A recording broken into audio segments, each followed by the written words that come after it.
Did you know there's a story to Super Nintendo World? We will dive into that and everything you need to know before you go to Super Nintendo World, such as what the key challenges are, how to play, Mario Kart Bowser's Challenge, and much more. First things first, before you come, make sure to download the Universal app. This is where you will scan your power-up band and see what stamps you collected and where you are on the leaderboard. Once you're here, you'll need to buy a power-up band for everyone in your party that wants to play. Universal has several places to buy them. You have the Super Nintendo World in City Walk, another in the lower lot next to Isla Nublar, and you can find them in Super Nintendo World at the 1-Up Factory, plus the vending machines next to the Piranha Plant Nap Mishap. My advice would be to buy it, if at all possible, the day before you plan on going to Super Nintendo World. That way you can start playing right away. Now, back to the story of Super Nintendo World. As you enter through the warp pipe, you will see clues in Princess Peach's castle.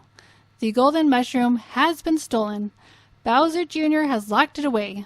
On the door as you enter the land, it says, "Looky what I got," and has a golden mushroom next to it. Your mission is to take back the golden mushroom. In order to do this, you need to get inside Bowser Jr.'s hideout. And to do that, you need to collect 3 keys. That's where the mini games come into play. There are 4 key challenges, and each one is guarded by one of Bowser Jr.'s minions: Piranha Plant, Koopa Troopa, Goomba, and Thwomp. How to play. The first key challenge you will come to when you enter the land is the Piranha Plant Nap Mishap. Before you start, you must scan your power-up band. The goal of this game is to keep the Piranha Plant asleep. Alarms go off, and you have to hit them to silence them before it wakes up the Piranha Plant. This game is very challenging to complete alone. If you've been successful, you then scan your power-up band to get your key. Also, the first time you win it, it will be more challenging the next time you try it, and it will continue to get harder each time you play. But if you don't win the key, the game will reset back to the easy level, and that goes for all the key challenges. The next game is a Goomba Crazy Crank. It's next to Princess Peach's gazebo.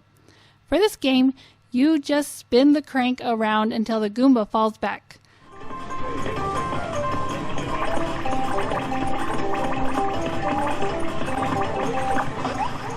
The next key challenge is the Koopa Troopa Power Punch. The goal of this game is to get the turtle shell to hit the top POW block. It's all about timing. Luckily, they give you 3 chances to get it, and you really need to punch that block hard, otherwise it won't respawn. There's also a little bit of a delay between when you punch and when it respawns.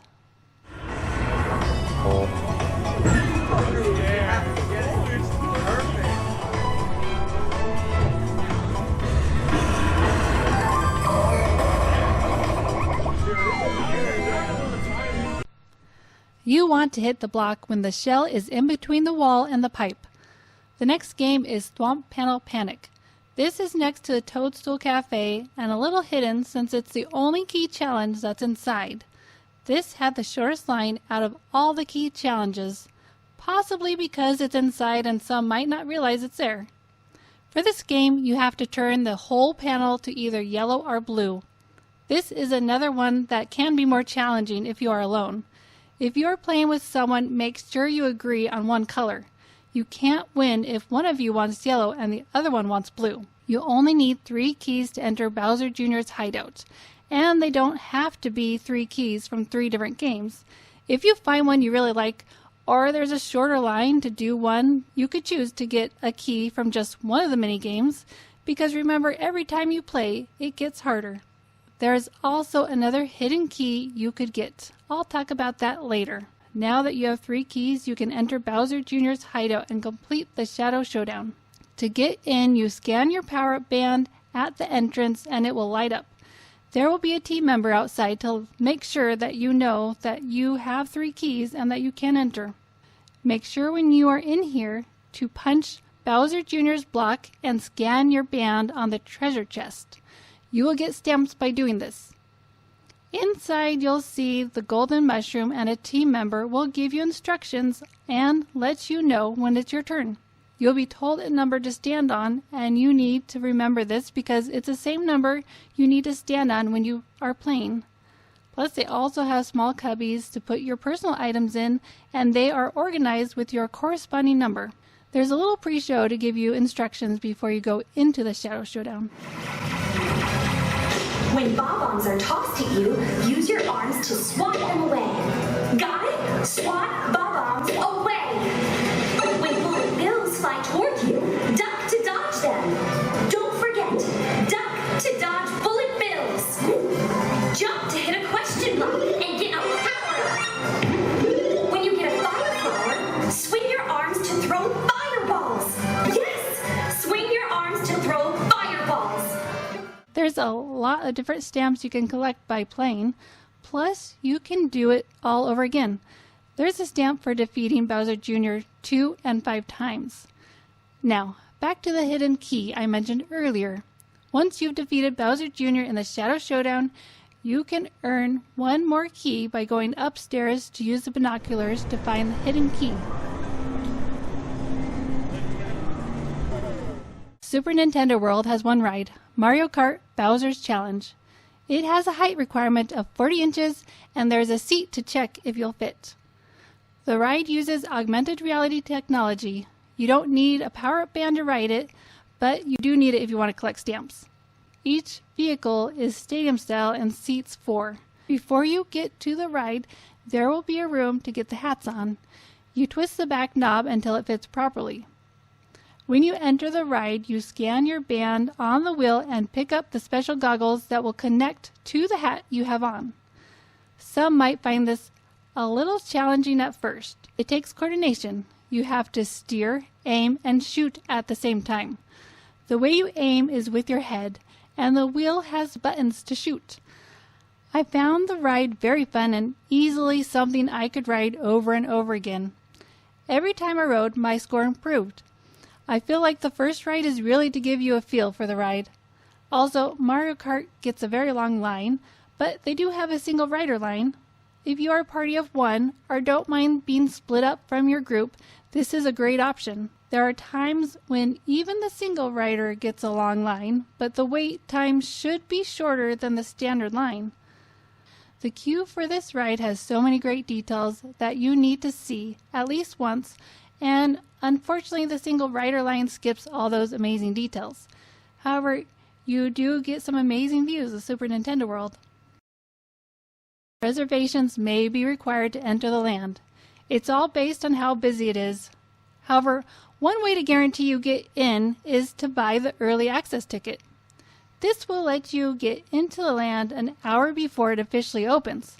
Plus, it also gives you an express to go on the studio tour if you use it before 11 a.m. It costs between $20 to $30 per person. I think it's a great way to get a lot more done in the land and ride Mario Kart before the line gets too crazy. But if you don't plan on getting an early access ticket, you will need to check your app when you enter Universal Studios to see if reservations are required.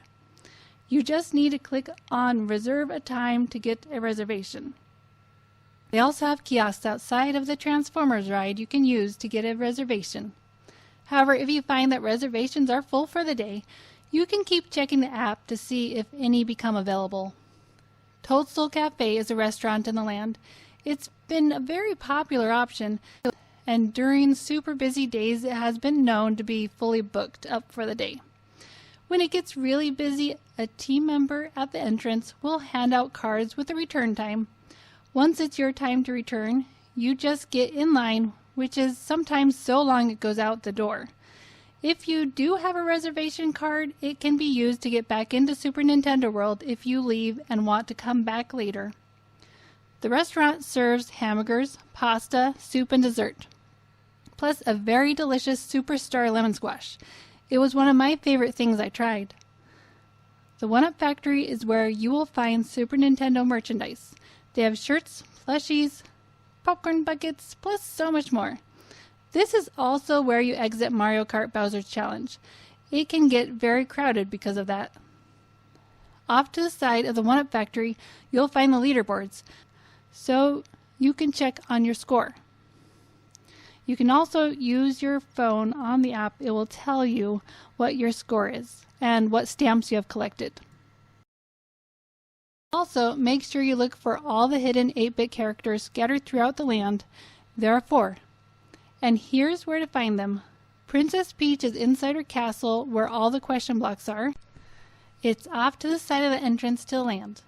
Just look for the gray M on the wall. Then put your power-up band to it and it will light up. The camera doesn't do it justice. The colors are much more vibrant in person. Mario can be found outside the entrance to the stairs that go up to the binoculars. Luigi is upstairs in the room next to the binoculars. And the last one is Bowser. He's in the Swamp Panel Panic room. You'll see the M in the corner. Also, make sure to find the hidden Pikmin. There are 2 different spots. One can be found near the binoculars on Mount Beanpole. You will get a stamp for zooming in on them through the binoculars. The other one can be seen on top of the red block as you leave the 1-Up Factory. The other ways to collect coins are from the question mark blocks and the brick blocks, so make sure to hit it more than once to get all the coins. But don't hit your power-up band to the block. You can get the coins just by slapping it with your hand. Some people have broken their power-up bands by hitting it against the blocks, so don't do that. And make sure you explore all the different rooms to collect your coins. Super Nintendo World also has meet and greets. When Mario and Luigi come out to meet guests, they will be in the center of the land. Princess Peach can be found at her gazebo. Also, when you are ready to exit the land, you go through a different warp pipe to leave. It's next to the Koopa Troopa Power Punch. It comes out near the character shop that sells Super Nintendo merch. Super Nintendo World is so immersive with so many fun interactive elements. It's a great addition to Universal Studios Hollywood. Have fun exploring and make sure to take back the golden mushroom.